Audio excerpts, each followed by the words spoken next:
summer sun blazed down, turning my backyard into a shimmering oasis, the kind you see in those glossy real estate magazines. The pool sparkled, its water lapping gently against the tiles, whispering promises of relief from the Georgia heat. I'd spent years saving for the Izumi private slice of paradise, fenced in, locked tight, and mine, or so I thought. Then came Karen, the homeowners association president, striding through my gate like she owned the place, her voice sharp as a wasp's sting, declaring my pool a community asset. My blood boiled.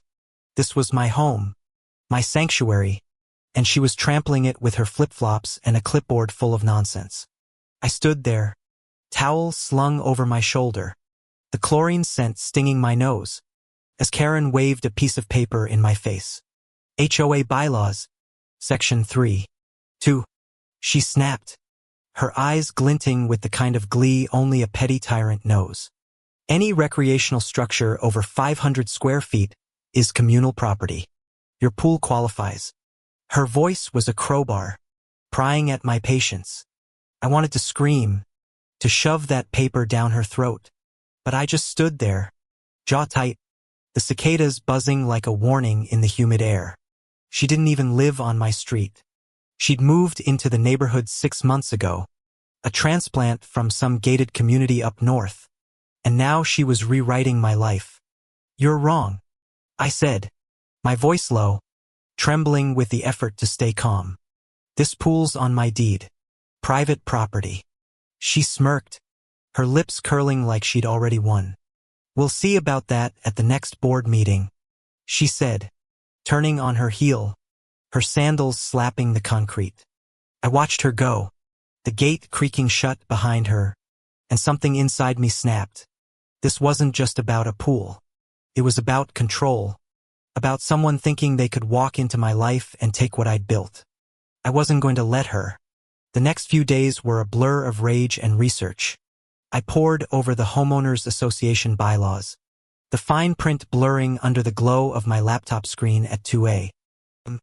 Coffee grew cold on the counter as I dug through property records, my fingers shaking with every click. The pool was mine, built 5 years ago with a permit, fully compliant. Karen was lying, or at least twisting the truth into something she could wield like a club. But why? That question gnawed at me, keeping me awake as the ceiling fan whirred above my bed, its blades slicing through the sticky night air. Then came the surprise. Mrs. Delgado, my neighbor, a quiet widow who mostly kept to herself, shuffling out to water her roses at dawn. I caught her one morning, her hands trembling around the hose, her eyes darting like she was afraid of being seen.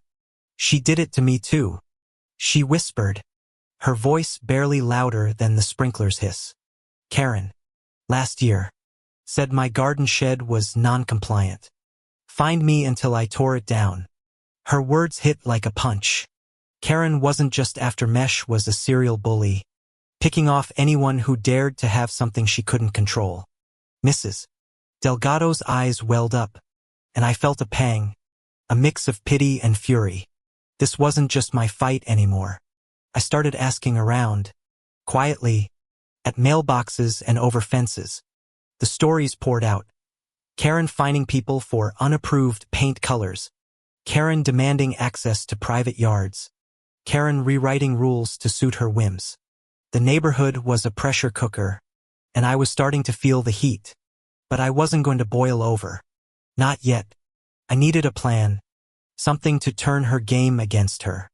The homeowners association meeting was in 3 days, and I knew she'd come for my pool, armed with her smugness and her gavel. The night before the meeting, couldn't sleep. The crickets outside were relentless, their chirps drilling into my skull. I sat on my patio, staring at the pool, its surface reflecting the moon like a silver mirror. That's when it hit me. Karen wanted control, but she didn't know the first thing about my property. The gate, the lock, the fact that I'd installed a deadbolt after a string of break-ins last year. She thought she could waltz in, claim what wasn't hers. I'd let her think she could, then I'd shut her out. The meeting was a circus. The community center smelled of stale coffee and desperation. Folding chairs squeaking under restless neighbors. Karen stood at the front, her voice booming through a cheap microphone, listing grievances like a judge passing sentence. When she got to my pool, she paused for effect, her eyes locking onto mine. "This unauthorized structure violates community standards," she said, her tone dripping with fake concern. "We'll vote to reclassify it as shared property." Murmurs rippled through the room. I stood, my heart pounding, the air thick with tension. "I have proof it's mine," I said, holding up my deed, my voice steady despite the sweat trickling down my back. "And I invite you, Karen, to inspect it yourself. Tomorrow, my place." She took the bait, her smile sharp as a blade.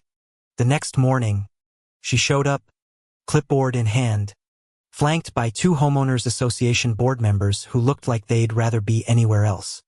The sun was brutal, the air heavy with the scent of cut grass and chlorine. I led them to the pool, my pulse racing, every step deliberate. "See for yourself," I said, gesturing to the sparkling water. Karen stepped through the gate, her eyes greedy, already imagining her victory. I lingered by the gate, my hand brushing the lock. "It's a nice pool, isn't it?" I said, my voice calm, almost too calm. She nodded, distracted, scribbling something on her clipboard. Then I moved.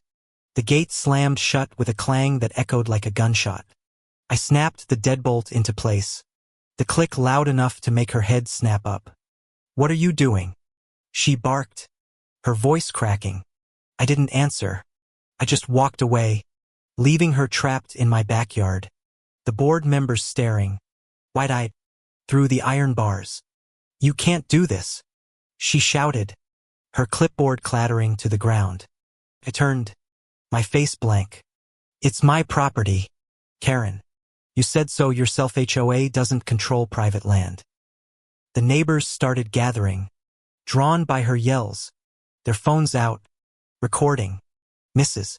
Delgado was there, her lips pressed tight, but her eyes gleamed with something like pride.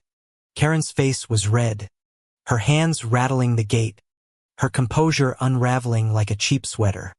"Let me out," she screamed, but I just kept walking, the gravel crunching under my feet, the sound grounding me. I called the county clerk from my porch, my voice steady as I reported a trespasser. The cops arrived in 10 minutes, their radios crackling, their boots heavy on my lawn. Karen tried to spin it, her voice shrill, claiming she was inspecting for the homeowners association. But the deed was clear. The lock was mine, and the neighbors' stories Mrs. Delgado's shed, the fines, the bullying poured out like a dam breaking. The cops didn't arrest her, but they escorted her off my property, her face pale, her clipboard forgotten by the pool. The board members slunk away, mumbling apologies. The air felt lighter, like the moment after a storm passes. That night, I sat by the pool again, the water still, the stars bright overhead. Mrs. Delgado brought over a plate of homemade tamales, her hands steady now, her smile soft. "You did good," she said, her voice warm, like a hug. We ate in silence, the crickets softer now, the world quieter. Karen resigned from the homeowners association the next week, her name a whisper of shame in the neighborhood. The bylaws were rewritten, her reign of terror over. I didn't just save my pool, I gave my neighbors their voice back. Sometimes, justice isn't a gavel or a courtroom.